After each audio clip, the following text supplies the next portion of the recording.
Salut, c'est François. Aujourd'hui, on se retrouve sur Motoradio et pour vous raconter la saga Triomphe Bonneville.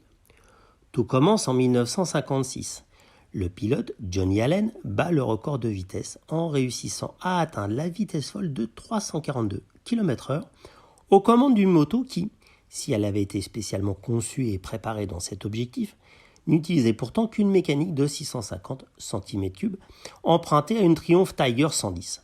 Même si ce record ne sera pas officiellement homologué, cela n'empêchera pas, évidemment, la marque Triumph de faire connaître et d'utiliser abondamment ce record dans ses campagnes publicitaires pour promouvoir les différents modèles de deux roues qu'elle propose alors à son catalogue. Le constructeur britannique va toutefois aller plus loin encore, en décidant de créer un nouveau modèle inédit afin de rendre hommage à ce record et qui en reprendra d'ailleurs le nom. C'est ainsi que la Triumph Bonneville T120 est dévoilée au public en 1959. L'appellation T120 renvoyant à la vitesse maximale qu'elle était censée pouvoir atteindre, à savoir 120 miles par heure ou 193 km/h. Le moteur devant lui permettre d'atteindre cette vitesse fort symbolique et importante pour un deux roues est un bicylindre à 4 temps équipé d'une alimentation à double carburateur affichant une cylindrée de 649 cm3, accouplé à une boîte de vitesse à 4 rapports affichant une puissance de 47 chevaux. Une mécanique déjà bien connue des propriétaires de Triumph puisqu'il est étroitement dérivé de ceux qui équipent déjà les Tiger 500 ainsi que, avant elle, les 500 Speed Twin et Tiger 100. Dans les premières années de sa production, le moteur ainsi que la boîte de vitesse est clairement séparé du moteur, possédant chacun leur propre réservoir d'huile.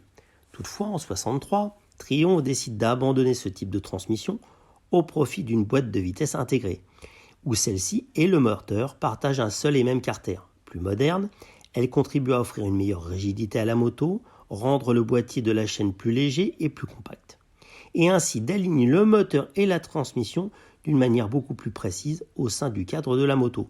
Quant au cadre, il devient à présent composé d'un simple berceau dédoublé sous le moteur. 5 ans plus tard, en 1968, c'est au tour du système de freinage, qui est auparavant confié à des tambours à simple cam, qui sont désormais équipés d'un système à double cam, qui améliore de façon notable l'efficacité des freins. En 1971, c'est au tour du cadre d'être modifié, celui-ci étant maintenant constitué d'un double berceau. Un cadre assez innovant, car la poutre centrale, qui constitue véritablement l'épine dorsale de la voiture, est réalisée à partir d'un tube cintré de gros diamètre, assurant également le rôle de réservoir et de radiateur d'huile. En plus de sa solidité et de sa rigidité, ce nouveau cadre offrait aussi l'avantage d'améliorer nettement la tenue de route. La production des premières versions ne sera cependant pas de tout repos et posera même de nombreux problèmes aux ouvriers sur la chaîne de production, ainsi que pour l'entretien des motos. Le constructeur s'étant aperçu un peu tard que le moteur, une fois entièrement monté, n'entrait pas dans le cadre, et que le seul moyen pour parvenir à mettre la mécanique en place est de démonter les boîtiers où se trouvaient placés les culbuteurs, installer le moteur dans le cadre, refermer les boîtiers avec des joints neufs, puis finalement effectuer un nouveau réglage du jeu des culbuteurs. La simplicité à l'anglaise. Lorsqu'en 1973, la production de la première génération de la Bonneville cède sa place à la nouvelle T140, l'alésage du bicylindre est augmenté, ainsi qu'une boîte de vitesse à 5 rapports est installée. Quant au système de freinage, il reçoit désormais à l'avant un système à simple disque pincé par un étrier Lockheed, avec des plaquettes munies d'une garniture différente et d'un étrier habillé d'un élégant cache chromé. Le système de freinage à l'arrière restant, lui de son côté, identique à celui de la précédente T120. L'année suivante, en 1977, l'allumage est à son tour modernisé, abandonnant le système classique à vis platiné au profit d'un allumage électronique Lucas Rita.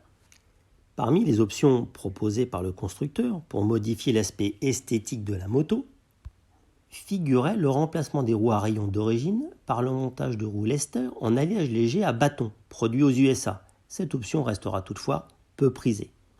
Pour 1979, cédant à la mode des choppers venus d'Amérique et alors très prisés dans l'univers des motards, Triumph présente le modèle spécial, qui se reconnaît à son guidon haut, un échappement 2 en 1 et une roue arrière de taille plus large.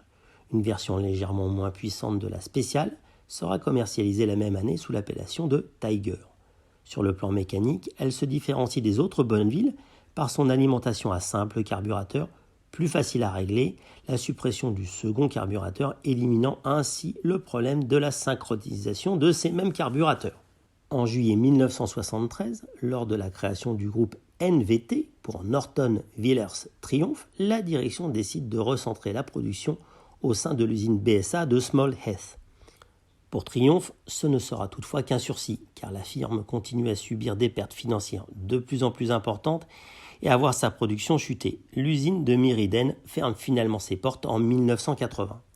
Et après, il y aura une reprise, mais ça c'est une autre histoire que vous pouvez découvrir dans l'article que vous pouvez découvrir sur Rétro Passion Automobile ainsi que des photos qui illustrent ce superbe article de Juan Moreno.